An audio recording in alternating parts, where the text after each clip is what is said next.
Olá, meu irmão, seja muito bem-vindo à nossa ferramenta muito importante para o crescimento espiritual da sua vida. Todos nós, quando começamos a andar com Jesus, o nosso Senhor, o nosso Salvador, precisamos de um acompanhamento espiritual, precisamos de ter um crescimento bíblico, um crescimento que nos leva a aproximar e aprofundar o nosso relacionamento com Deus de forma a gerar em nós crescimento, maturidade, para que possamos instruir a outras pessoas. Nós estamos começando o nosso curso de discipulado ao vivo e aqui também na nossa rede social, e vamos levar você, através de estudos indutivos, a um crescimento bíblico, a um crescimento sólido e consistente, a fim de que você seja um servo do Senhor Jesus nessa geração, pronto e capacitado para responder a qualquer um que pedir a razão da esperança que você tem. Na lição de hoje, nós vamos trabalhar sobre o tema ter a vida eterna. Como? É uma questão muito importante. O jovem rico se aproximou do Senhor Jesus e perguntou: bom mestre, o que farei eu para ter a vida eterna? As pessoas querem ter a vida eterna. Nicodemos, quando procurou o Senhor Jesus à noite, ele queria saber o que podia fazer para ter a vida eterna. E eu sei que você que me assiste agora, você também quer ter a certeza, a segurança da vida eterna. E é exatamente isso que nós vamos apresentar para você na lição de hoje, a primeira lição do nosso discipulado. De já você pode compartilhar esse vídeo com os seus amigos, nas suas redes sociais também, e você pode se inscrever no nosso canal. Então, vamos lá. Na nossa nota introdutória, nós temos a primeira pergunta, uma pergunta aqui fundamental para o seu crescimento espiritual. Essa pergunta diz o seguinte: onde você vai passar a eternidade? Está aqui. Você já parou para pensar onde você vai passar a eternidade? Quando você morrer, onde você vai passar a eternidade? Uns dizem que vai ficar dormindo no pó da terra. Outros dizem que vão ficar conscientes, embora o corpo esteja repousando no pó da terra. Outros também acreditam que se você parte dessa vida sem Jesus Cristo, você vai para o inferno. E depois do retorno de Jesus Cristo e do julgamento final, você será condenado ao lago de fogo. Mas se você recebeu Cristo Jesus como Senhor e Salvador, ao morrer, você vai para o paraíso de Deus. E, enquanto estiver aqui nessa vida, nessa terra, você vai desfrutar dessa segurança da vida eterna por Cristo Jesus. E ao partir, vai para o paraíso. Com o retorno de Jesus, você vai habitar eternamente com o Senhor nos céus. Aí nós temos a segunda pergunta, que também é muito importante. A segunda pergunta, ela diz o seguinte: por que Deus permitiria que você entre no céu? Por que Deus iria permitir você entrar no céu? Se você tivesse lá, agora hoje, comparecendo na presença de Deus e te fosse perguntado por que você deveria ser permitido entrar no céu, qual que seria a sua resposta? Então, nós vamos estudar aqui hoje, vamos aprender sobre esse primeiro item que é muito importante. E ele diz que Deus tem um propósito para a sua vida. De fato, Deus tem um propósito muito lindo para a sua vida. E esse propósito é para te dar a vida eterna. Então, o propósito que Deus tem para você é de te conceder a vida eterna. Já está no desejo de Deus que todos sejam salvos e cheguem ao pleno conhecimento da palavra de Deus, como diz o texto sagrado em outra parte das Escrituras. O primeiro versículo para a nossa meditação está aqui, Evangelho de João, capítulo 5, versículo 13, que diz o seguinte: estas coisas vos escrevi a vós os que crede no nome do Filho de Deus, para que saibais que tendes aí tem um espaçozinho aqui, ó. Esse espaço será preenchido com a expressão vida eterna. E para que criais no nome do Filho de Deus. Então, ao olhar para esse texto aqui, você vai perceber uma perguntinha que nós temos aqui abaixo. Pela afirmação da palavra de Deus, qual certeza os evangélicos que creem no Filho de Deus podem ter? Nós vimos aqui que é a certeza da vida eterna, porque ao confessar Jesus como Senhor e Salvador, essa vida eterna é garantida e é assegurada. O próximo versículo aqui no Evangelho de João, capítulo 17, versículo 3 diz: "E a vida eterna é esta, que te conheçam, a ti só por único Deus verdadeiro, e a Jesus Cristo a quem enviaste." Essa pergunta ela é fundamental para nós que queremos conhecer a Deus com profundidade, porque essa pergunta nos leva à reflexão de algo muito necessário. O propósito de Deus é nos dar a vida eterna. E o texto que nós lemos fala o que é a vida eterna. A vida eterna é conhecer o único Deus verdadeiro e Jesus Cristo, seu enviado.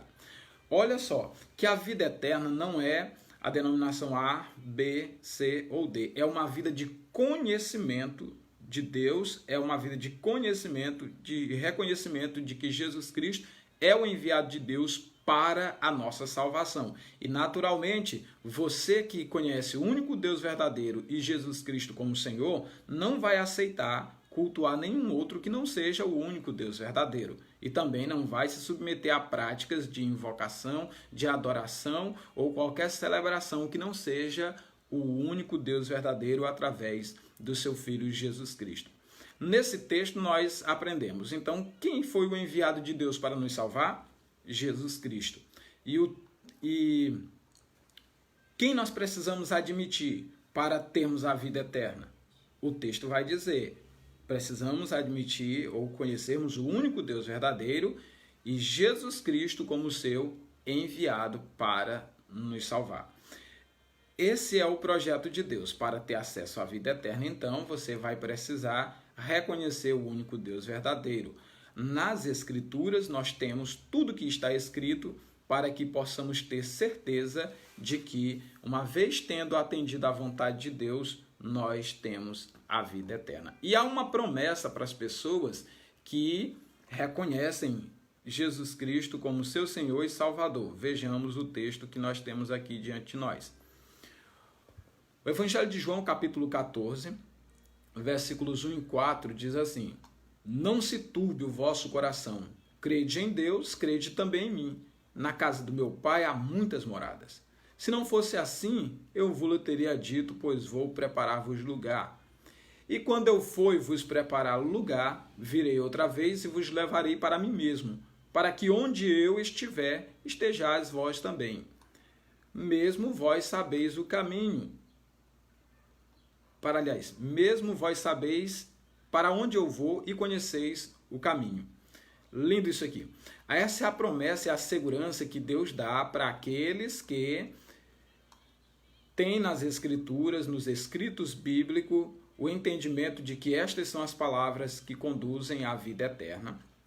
E que a vida eterna é conhecer o único Deus verdadeiro, apenas Ele e mais ninguém, e Jesus Cristo como seu enviado, o único mediador entre Deus e os homens. E aí nós vamos partir agora para a segunda parte do nosso estudo. Qual é a segunda parte do nosso estudo?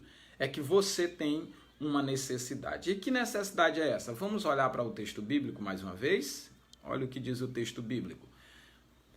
Romanos capítulo 3, versículo 23 diz: "Porque todos pecaram e destituídos estão da glória", tá aqui, "de Deus." Então, o que fez a humanidade sem Deus ficar destituída, separada da glória do eterno nosso Deus? Você já parou para pensar nessa afirmação do texto sagrado? O que fez com que as pessoas ficassem separadas de Deus? Tem muitas pessoas que, quando lê o texto de Romanos 3:23, não vê o texto de Romanos 3:23, porque o texto diz: "Porque todos pecaram, destituídos estão da glória de Deus." O texto está dizendo que a razão por que as pessoas ficaram separadas da glória de Deus é porque estas pessoas pecaram contra Deus, pecaram contra a sua palavra, violaram os ensinos da santa nova aliança que o Eterno nos deu para nós gentios, porque, de acordo com a Bíblia Sagrada, na nova aliança diz que o Senhor é a expiação pelos nossos pecados, e não somente pelos nossos, mas pelos pecados do mundo inteiro. Ele morreu. E quando o Senhor Jesus Cristo, aliás, morreu, ele nos deixou a nova aliança, o novo concerto, o novo testamento, a lei de Cristo. e esta tem sido violada por centenas e milhares de pessoas, razão pelas quais elas estão apostatadas da fé. Algumas estão querendo se justificar pelas obras da lei, outras estão querendo se justificar pela sua moralidade e a sua bondade. No entanto, o que o texto diz é que todos pecaram e ficaram separados da glória de Deus. É muito comum as pessoas olhar para esse texto e não ver a palavra de Deus nesse texto que diz, porque todos pecaram, destituídos ficaram da glória de Deus, ou estão da glória de Deus. O texto não diz porque Adão pecou, o texto está dizendo porque todos pecaram. É uma mania que o ser humano tem de querer sair e jogar a culpa no outro.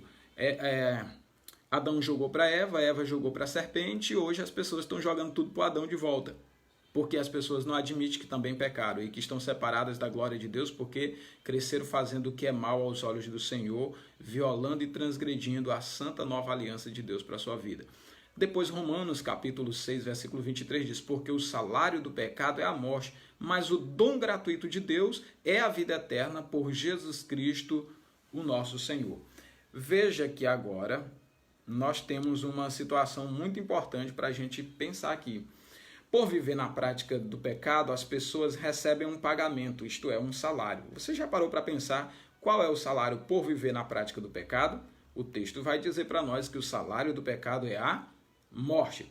Depois, também o texto não fala só de morte. Isso é para quem vive em desobediência, andando contrário à palavra de Deus. Mas para quem vive de acordo à vontade de Deus, o texto diz que tem uma outra parte aqui. Então eu lhe pergunto, qual o presente de Deus para quem aceita Jesus como Senhor e Salvador? Sim, para quem se converte, para quem decide deixar de viver por si mesmo para andar de acordo com a vontade do Senhor. O texto diz que o presente de Deus é a vida eterna por Jesus Cristo, nosso Senhor. Não há outro meio de salvação, apenas através de Jesus Cristo é que o homem pode ter acesso à salvação de Deus. Então nós aprendemos que Deus tem um propósito para a nossa vida, mas o ser humano tem uma necessidade, e a necessidade de reconhecer que pecou e que por isso ficou separado da glória de Deus, e que o salário por viver na prática do pecado será a condenação eterna. Agora vamos aprofundar e vamos para o nosso terceiro item aqui do nosso estudo indutivo. Olha aqui o que vai dizer para nós o texto. Deus tem uma providência para você. A pessoa está vivendo no pecado, fazendo o que é mal aos olhos de Deus e dos homens. Então, Deus providenciou algo para a sua salvação. E o que foi? O texto vai dizer em Romanos 5:8. Mas Deus prova o seu amor para conosco, aí tem um espacinho aqui, em que Cristo morreu por nós, sendo nós ainda pecadores. É como você vai preencher. 1 Timóteo, capítulo 2, versículo 5, olha como você vai preencher isso aqui. Porque há um só Deus e um só mediador. Nesse espaço você vai colocar isso. Mediador entre Deus e os homens. Aqui fica um espaço para você colocar Jesus Cristo, homem. Então veja só, qual foi a providência de Deus para você? Qual foi a providência de Deus para aqueles que estão vivendo no pecado? Deus demonstrou o seu amor para conosco em que Cristo Jesus morreu por nós, sendo nós ainda pecadores. Esse texto não está dizendo que todo mundo é pecador. Não é esse o propósito. Mas o propósito desse texto é dizer que quando Jesus Cristo morria há 2000 anos atrás, lá na cruz do Calvário, Deus estava demonstrando o seu amor para conosco. E como era isso? Era que Cristo estava morrendo por nós, vivendo ainda o apóstolo Paulo no pecado, porque quando Cristo morreu na cruz, Paulo ainda não era um servo do Senhor Jesus. O povo de Roma, a carta é endereçada a Roma, o povo de Roma também ainda estava vivendo no pecado, porque ainda não tinha o conhecimento do nosso Senhor e Salvador Jesus Cristo. E a providência de Deus para os seres humanos é essa, é que as pessoas reconheçam que há um só mediador. Então não existe dois. Maria nunca foi nas Escrituras Sagradas, nem na Bíblia Evangélica e nem na Bíblia Católica apresentada como mediadora ou medianeira entre Deus e os homens. Até porque a Bíblia Católica e a Bíblia Evangélica, elas apresentam apenas Jesus Cristo como o único mediador entre Deus e os homens. Agora, a tradição dos homens criam coisas que são contrárias à palavra de Deus e que não ajudam as pessoas no seu crescimento espiritual. Então vamos para uma questão final. Qual é a sua resposta diante desse projeto de Deus que tem a vida eterna para você? Diante dessa necessidade que você tem de admitir os seus pecados e receber Jesus Cristo como Senhor e Salvador, diante da certeza e agora do conhecimento de que Deus tem uma providência para a sua situação do pecado. Então, qual é a sua resposta? Nós temos aqui a nossa meditação no texto bíblico de Romanos capítulo 10, versículo 9. Qual deve ser a sua resposta para tudo isso? A Bíblia diz: se com a tua boca confessares a Jesus como Senhor e em teu coração creres que Deus o ressuscitou dentre os mortos, serás salvo, visto que com o coração se crê para a justiça e com a boca se faz confissão para a salvação. Então, aqui está a mensagem de Deus nos convidando agora para uma nova dimensão da nossa vida. O que o pecador precisa fazer para ser salvo da condenação merecida pelos seus atos pecaminosos? O texto diz: se com a tua boca confessares ao Senhor Jesus e em teu coração crer que Deus o ressuscitou dentre os mortos, confesse Jesus Cristo como Senhor e Salvador. Veja que esse negócio de confessar Jesus como Senhor e Salvador, não fomos nós quem inventamos, é a palavra de Deus quem assim nos instrui para que façamos. E por que fazer uma confissão pública com os lábios? Para que haja salvação, é o que o texto sagrado nos apresenta. Pois a Bíblia Sagrada vai nos dizer ainda com mais profundidade, porque todo aquele que invocar o nome do Senhor será salvo. Essa invocação é através da oração de confissão, quando a pessoa se arrepende dos seus pecados e recebe Jesus como Senhor e Salvador de sua vida. Então, o que vai acontecer à pessoa que invocar o nome do Senhor Jesus? De acordo com o texto, esta pessoa será salva. E qual único nome pode ser invocado em oração quando o propósito é agradar ao Altíssimo nosso Deus? Jesus respondeu na tentação do deserto: só o Senhor teu Deus adorarás, só a Ele servirás e só a Ele prestarás culto. E Jesus Cristo disse que tudo que nós pedíssemos em seu nome ao Pai, o Pai nos ouviria. Eu quero agradecer você que está nos acompanhando no estudo que fizemos nesta manhã, a lição número 1, como ter a vida eterna, ou ter a vida eterna. Como? Seguindo a palavra de Deus conforme você aprendeu na primeira lição desse discipulado.